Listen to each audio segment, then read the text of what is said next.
Hey, oozes and bunnies. This is a preview of the most recent Party Planning, an extra podcast that the Join the Party crew makes for our Patreon. If you want to listen to the whole thing, go to patreon.com/jointhepartypod. Check out this preview.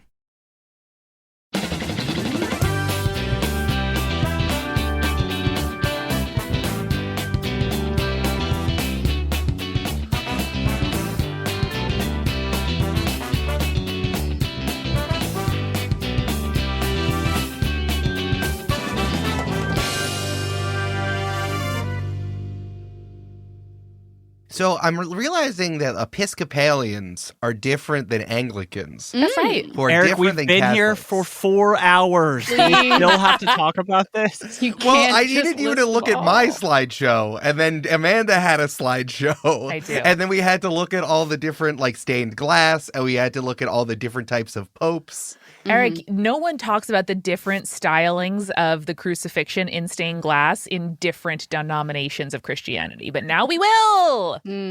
All right, so we're done. We can do something else, but I'm Oh, glad. okay, cool. Wait, hold on.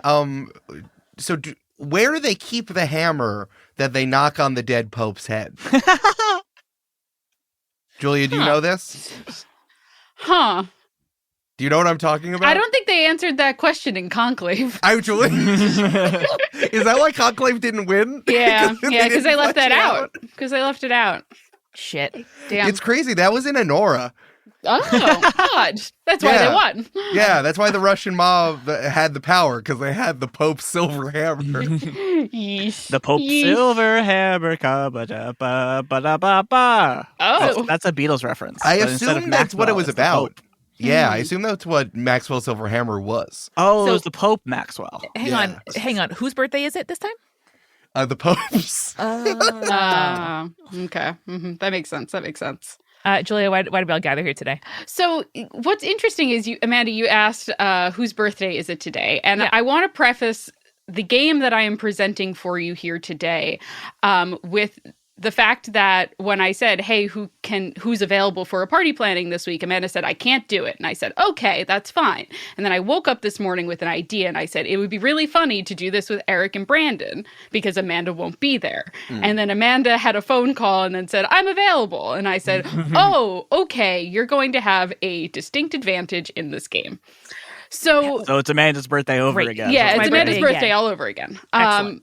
So basically, what I have done is I have gathered the plots and covers and titles of 10 newer romance novels. Most of these came out in the last year, in 2024. And I'm going to have you guys, based on first, just the title, tell me what you think the plot is.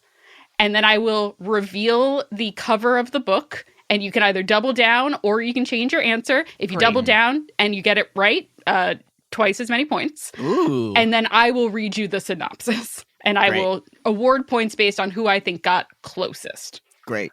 And if Can not we- closest, funniest. Okay. Can we get bonus points for how many dicks there are in the book if we guess that correct? I didn't do that research, so I can't tell you that.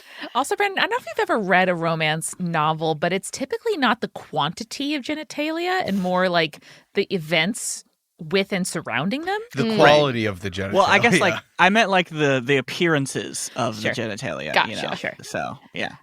Yeah, I don't have statistics for that, unfortunately. Yeah. So I have 10 here today. I picked them based on whether or not I thought the description sounded really interesting. I tried to keep obviously I'm a big fan of romance novels. Amanda is a big fan of romance novels. I'm doing this as a very tongue-in-cheek sort of game. It is not to say that I don't think any of these books are good, or I don't think that the people reading them are silly or whatever. I actually like a couple of these books on the list. So keep that in mind. But I am leaving out ones that I came across that might be a little too much for certain folks, like Morning Glory Milking Farm, which has a Minotaur main male character. To Plunder a Pirate Queen, which has aliens prized for their reproductive abilities. And Hedging His Bets, which is a hedgehog shifter romance. Oh, I wouldn't have gotten that one at all. Listen, I think this fits within the larger brand of Join the Party. I mean, especially agree. what we're doing, since this is coming out during the second one-shot derby, and all of the games in some way is analyzing popular media in some sort of way, in the way that Fiasco analyzes that Coen Brothers style movie. Brindlewood Bay is so indebted to TV of the 70s, 80s, and 90s.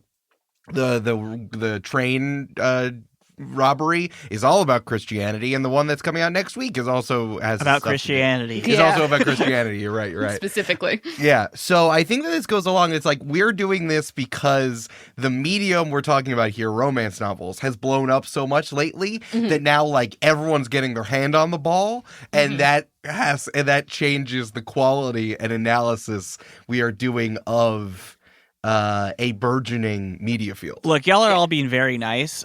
Everyone listening, if you get mad, you can just direct those right at me, and we'll have a discussion on Excellent. Discord. I have a lot of feelings, and we can fight about it. It's fine.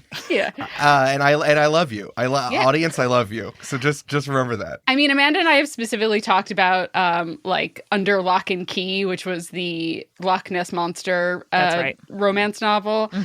We've also talked about, what was the other one, Amanda, that we talked about recently on the show? I love the idea that Nessie, the famous photograph of Nessie, where it's really grainy and it's just that weird like thing looking out. It's just a dick. That's just a Brandon. dick going through the lake. Basically. Brandon's gonna play as his character from Brindlewood Bay. Excellent. I love that. As this like really horny Barbara Streisand from Meet the Fockers. Look, you can't tell me that horny ain't an integral part of the romance genre. No, it's fair. No, it is. Considering the most recent clip we point out, the first thing that's heard is Brandon saying the phrase post-coitus. Yep. Folks, that one is not doing well in the algorithm. Oh, weird. Weird. Oh no. AI knows the word coitus now. We can exactly what Yeah. Oh no, But it's gotten too powerful. I'm excited. I hope everyone enjoys this. It's gonna be great. This reminds me of when you go to like a basketball camp and there's like an NBA player there. So it's like Brandon and I are going to be playing 21, and then at some point Amanda will show up and dunk the ball. Amanda is Larry Bird. Whoa. Larry Wow. Toucan. We're both tall and mean? I just meant because Eric always calls you a bird, a toucan specifically, and also you are tall and have long legs. Larry Bird. This is a true thing about Larry Bird, that he irreparably hurt his back because he was paving his own driveway. Yep. Yeah, you told us that. I do know that fact because of you.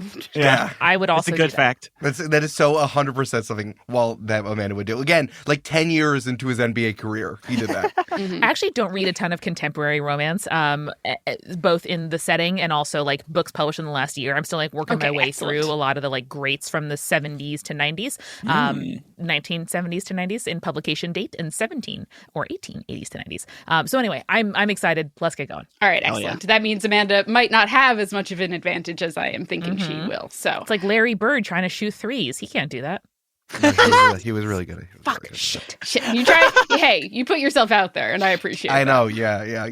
You're being open and honest, and that's all that matters. Was Thank the you. 3-pointer line moved up at that point, though, Eric, when he was playing, or was it at the correct height now? Or correct That's a good distance? question. They moved it back or something. Guys, They we're did simply move going to it lose our back. entire audience if we keep talking about basketball. No, the audience just saying- loves me, and I love think the audience, and they're going to be fine with No, it. Larry Bird had an easier time shooting threes. Let's move on. Here's the thing. Another thing that is different about Amanda and Larry Bird during the 3-point contest for All-Star, for the All-Star break. Larry Bird walked into the locker room with everyone else and said, "All right, assholes, who's going to come in second?" And then he did the 3-point contest while still wearing his warm-ups and won handily. Wow. Notorious asshole that backed it up every single time.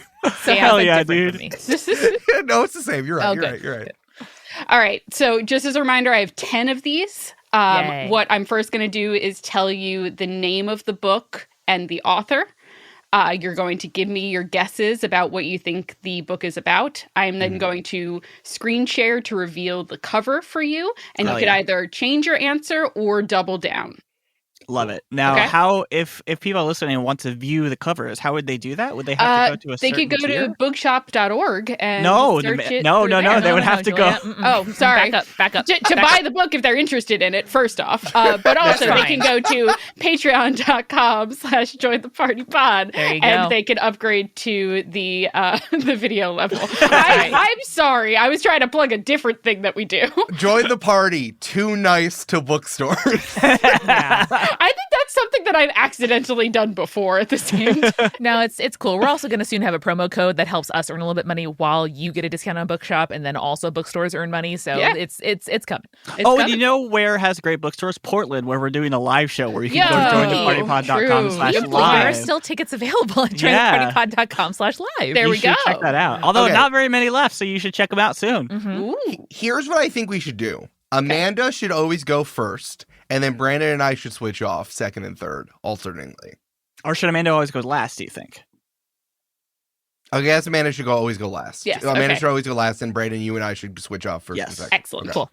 All right. Our first book here is going to be Just for the Summer by Abby Jimenez. Mm. Just for the summer. by Abby Jimenez. Brandon, I'll go first for this one, and then you can go first in the next one. Just for the Summer is obviously a book about One point, he's got it. It's a book. about a romance that happens at a summer camp. Where the guy works in the kitchen and the girl is an uptight camp counselor struggling with where she's going to college next year. Okay, great. That's good. Yeah. Cool. It's good, but unfortunately, the real answer is that this is a Grease-inspired book about where a young woman, whomever the protagonist is, decides to try on a new persona just for the summer, Mhm. and it's black leather Grease style. I forget what she says when she comes out of the trailer, but Tell me more. Tell me more. about it, stud. Tell me about it, stud. That kind of situation. That's what I think it's about. Okay, Cool. Amanda? I do know the author Abby Jimenez, and I know that she writes contemporary adult romance. So I don't know this book specifically. I'm going to guess that this is about a teacher who, while off for the summer, works as a lifeguard and maybe falls in love with someone in the beach town or camp town Pretty good. that she is staying in just for the summer. You could tell Amanda Awesome. reads romance novels. I think all of ours were viable. No, these are all very of yours are viable. viable. Yeah, Yeah, yeah, yeah. Brandon's I is more like a YA direction, like trying on the persona feels quite adolescent. Right. But yeah, this is good. Now, I want to stress to you, I selected these 10 books because they all have something weird going on in the plot. Now, these are all very normal suggestions. Oh, can I add what my weird thing is? Sure. then? I will let everyone add one more weird thing if they would like to on top of Okay. the thing. Yeah. Mine is the thing I said, the Grease thing, but there's also a Jaws shark situation in the town. So, Excellent. Great. Just for the summer, they got to save the town from the shark. Excellent. Eric? The guy is a were Sasquatch. Gotcha. Great. Amanda? Someone has a dying relative. Gotcha. Okay, great. I'm now going to reveal the cover for Just for the Summer. Okay. Here we go. Just for the summer, Ooh, it's so Okay. pretty. there's a puppy. There's a Okay. puppy. So for any of the audio-only listeners, we have a bright, quite contemporary illustrated style cover with like a sunsetty sky and two figures running in the foreground, a dog following them with like a lake and some trees and mountains. Okay, I'm going to switch mine. Okay. I think that this is similar vibes to what I'm getting at. I think that this is a young woman who's going to college next year, but she's going with her family to their lake house, and he works in the lake pool shop, whatever, and the dog can talk. Okay, great. I'm going to double down because I think it's just for the summer because the love interest, presumably the man, gets eaten by the Jaws shark. Great. Amanda? I'm also going to double down, but I'm going to change my weird thing. Is that allowed? Yeah, please. Instead, I think that this woman has to like inhabit someone's property as like a caretaker, or she's like living rent free somewhere and decides ultimately to stay. Just like this game is living rent free in my mind. This is excellent. Her great aunt died just for the summer, so she gets the house. You know what the thing is? I think I'm going to have you guys vote for who you think is the closest. Okay. Because I think that'll be like more interesting. But I'm going to read you the synopsis now for Just for the Summer. Okay. Okay. That was great. My favorite part was the accent work. If you like that, you got to hear the rest of Party Planning by joining the Patreon at patreon.com/jointhepartypod.